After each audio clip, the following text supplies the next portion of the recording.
ఉన్నంతసేపు బాగానే ఉంటుంది సార్. ఎన్నో ఆలోచనలు ఈ వాటి నుంచి చాలా కరెక్ట్ అయిన మార్గం అడుగుదాం అనే ఇక్కడ ఉన్నంత వరకు అనిపిస్తుంది సార్. ముఖ్యంగా మీ సన్నిధిలో అనిపిస్తుంది. మళ్ళీ అడిపోగానే చాలా మళ్ళీ షాక్. మీ ఎదురుగా ఉన్నంత కుదిరికగా అట్లా మళ్ళీ పక్కకి వెళ్ళిపోగానే అది చాలా పక్కన పడిపోతుంది సార్. అభిప్రాయం కానివ్వండి, పట్టుదల కానివ్వండి, అన్నీ ఎట్లా అయిపోతుంది.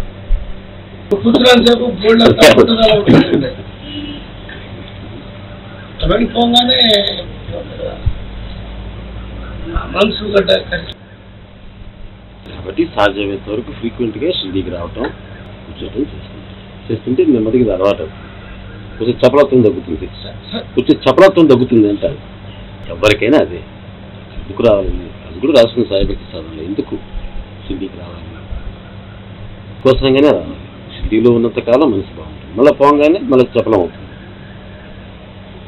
మళ్ళీ పోయే కొద్ది చపలం లేకుండా అచంచలంగా ఉండేటువంటి అలవాటుని పెంచుతుంది. పోయే కొద్ది అది వీకెన్ అయ్యి ఇది బలపడుతుంది. అట్లా కాకుండా కానీ ఉంటే అది ఎక్కువ అలవాటు. ఆ మధ్యలో రాలేనటువంటి మనకుండే ప్రాపంచికమైన బంధాల వల్ల, బాధ్యతల వల్ల మనం రాలేనటువంటి, నిజంగా రాలేనటువంటి, హానెస్ట్గా రాలేనటువంటి సందర్భాల్లో మనం బాబా స్మరణలో ఉంటూ బాబాకి దగ్గర చేసేటువంటి మార్గం మాత్రమే సత్సంగం. చాలా భావాలు ఉంటాయి సార్, ఎన్నో అని ఉంటాయి. ఒక్కటి ఉండదు మళ్ళీ. ఇక్కడ ఉన్నంత వరకు ఉంటుంది సార్ మళ్ళీ. దాని పరిష్కారం అదే. అదే నేను మీ వద్ద మీకు 4 ఏళ్ల నుంచి మీకు చెప్తున్నది కూడా అదే. మీరు అదే చేయటం. ఇది చేయకపోవడానికి 100 రీజన్స్ కనిపిస్తాయి మనకు.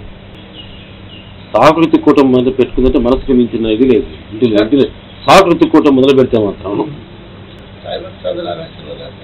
వెతుక్కుంటాడు. ఇదే బాగుంటుంది అని నేను అనుకుంటాను. అట్లా తీర్చిదిద్దడానికి ఆశ్చర్యం. అట్లయితే అది మీ వల్ల కావాల్సిందే కానీ నా కూడా వాడు చేయలేదు. మీరు చేయాల్సిందే. కొన్ని దెబ్బలు కొట్టైనా సరే మీరు చేయాల్సిందే తప్ప ఏది కావాలి. ఏదో మొత్తం మీద ఒక అడ్డు అనేది అది మళ్ళీ మళ్ళీ రాకుండా మీరు చేస్తే నా ప్రయత్నంలో ఏం కాదు. ఫెయిల్ అయ్యాను నేను. మీరు అన్నట్టు ఏదో సాకి వెతుక్కుంటూ కూర్చుంటాను. ఎప్పుడు లేని ఈ మధ్యకాలంలో అయితే కొంచెం ప్రయాణం చేయలేనేమో అనే ఒక మొట్టమొదటి ఇట్లాగే స్టార్ట్ అవుతాయి. వెతుక్కుంటాం. ఇదివరకు లేదు సార్. ఈ మధ్యకాలంలో బాగా బయలుదేరింది. చెప్పేది ముందు వెతుక్కుంటాం. వెతుక్కొని తీసుకొచ్చి మా మనసులో పెట్టి సాక్కుంటాం. అట్లా సాక్కుండేవే సాకులు అంటే